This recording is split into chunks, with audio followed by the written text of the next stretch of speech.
Welcome back, everybody. Welcome to episode number 2 of my Pec Rehab. We are 1 week post-op. We had a surgery done last Wednesday at 5 in the morning. Everything went well.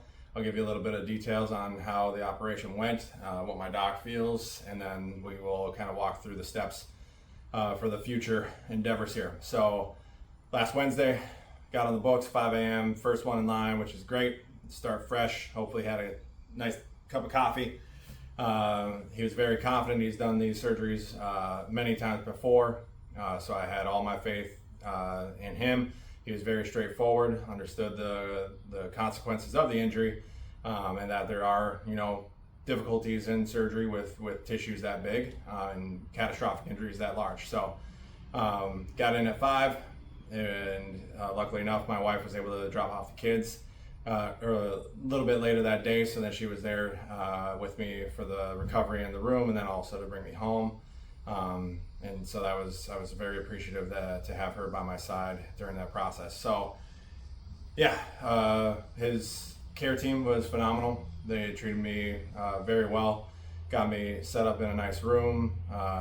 Obviously I was a little bit nervous, just more so mentally anxious than in any pain, and so they hooked me up with all the fun gadgets.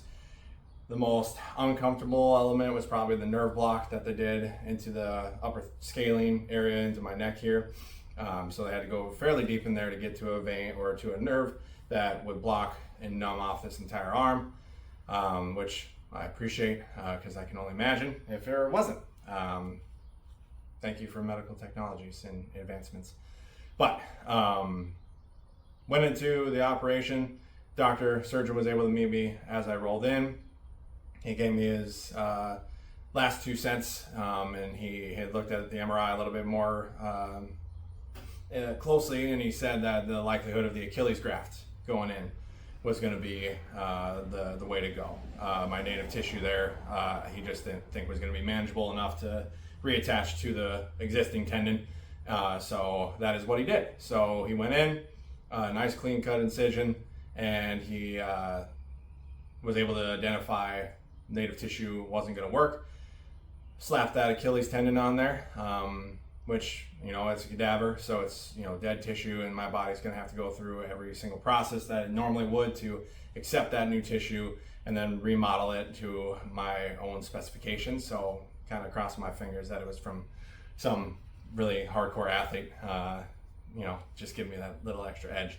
But regardless, sutured it all in there nice and deep into the pec tissue, which is a very difficult, most difficult part of it, just because that tissue is so pliable, and those sutures sometimes just slip out depending on the tension that they have. Drilled 3 holes into my upper arm humerus bone, and attached the anchor points with the new Achilles tendon to there, and then tested my arm out, threw me out into abduction and some extension. Felt as though it was an appropriate amount of tension for me to progress, and sewed me back up and sent me on my way. Came to from the anesthesia, a little more nauseous than I anticipated, so they had me in there for a little longer than I would have liked, but I appreciated the effort they were making to keep me comfortable. But all in all, we were out. I think we were home at 2:30, 3 o'clock that day. So now we're here, post-op 1 week. Honestly, pain meds were off day 2, day 3. I have a couple nicks here and there that, depending on positioning or when I'm handling the kids, kind of gets after me, but it's enough that I kind of like a little bit of pain, just due to the fact that it feels so normal down the chain that I want to use it, but obviously that's worst case scenario right now because there's no capacity for anything up there. So having a little bit of pain with the sling, and now I took the dressing off, so I'll put a picture here. If you get queasy, turn away just for a couple seconds. I'll put a picture of the incision up here in a second. But yeah, so that was 2 days ago that I was able to shower finally, and get that, all that surgical mentally and physically off of me. So so otherwise surgery went well.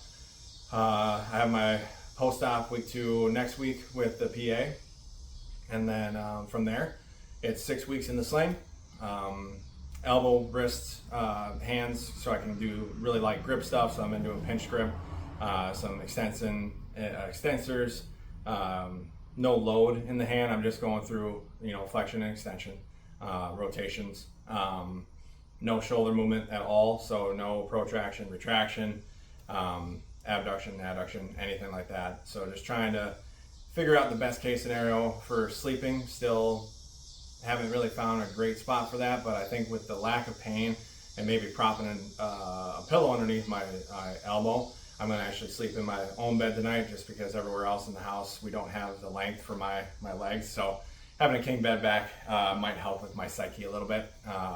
So I'm really fortunate to be at that point already. So yeah, so episode 2 here.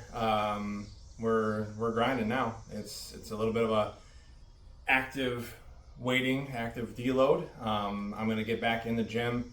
I got a membership at one of our gyms in town that allows me to do machines. So I'm gonna go really light, go some high volume legs, lower body. I'm still playing with core engagement, just because as a strongman and strength coach, activating the actual core like I've been taught and how I like to engage it. There is some crossover contractual elements in the chest, and I'm not even supposed to really press here, just because the involuntary impulse over here, just because I am a little bit more seasoned, that they are afraid that anything heavy load here is going to throw this shoulder into wanting to kind of jump into the fray. So being mindful of that. So a lot of pressing and then a crap ton of rowing. We're just going to try and make sure that this elbow or this chest, right, doesn't have this happen to it. When this comes back online and we get rolling into a little bit more, I'll make sure that lefty is already kind of set in stone and ready to take the challenge on, and as my right side comes back to full go. So yeah, if you have any questions about the process, if you have a surgery coming up or are anxious about that, if you have any questions about how I felt, a couple days after, or my sleeping positions, or anything that you're struggling with, by all means, throw it my way. I can give you a little more detail on the actual process of the surgery, but if that's a little bit more technical and not as fun. Hopefully this coming week's appointment, my surgeon did show me the pictures of inside the shoulder. I really want those now that I'm mentally better and in a better headspace to actually see the process. So hopefully he still has those, and that he can send them my way so I can have them for my records. It was pretty gnarly, not gonna lie, but in a good way. The mind-boggling what these professionals are able to do nowadays, to get people like myself at a relatively young age back on their feet and doing what they want to do in the future so quickly, right? 40 years from ago, I might have been SOL a little bit. Now 2-hour surgery and a couple months of rehab, which is kind of a blink of an eye, gonna be back to it. So very grateful for the doc and his team, and the healthcare system that we have down here in Iowa. They really did treat me well. So there we go, week 2 done and dusted. Onwards and upwards. I will keep you informed on next week's episode, and if anything changes, I might dip out a little bit further to maybe the 6-week mark, just because in between here and there's not really a ton of stuff that's going to be happening. We have a vacation up north to Minnesota with some of the family. So other than that, I appreciate you listening, tagging along, and we'll catch you next time.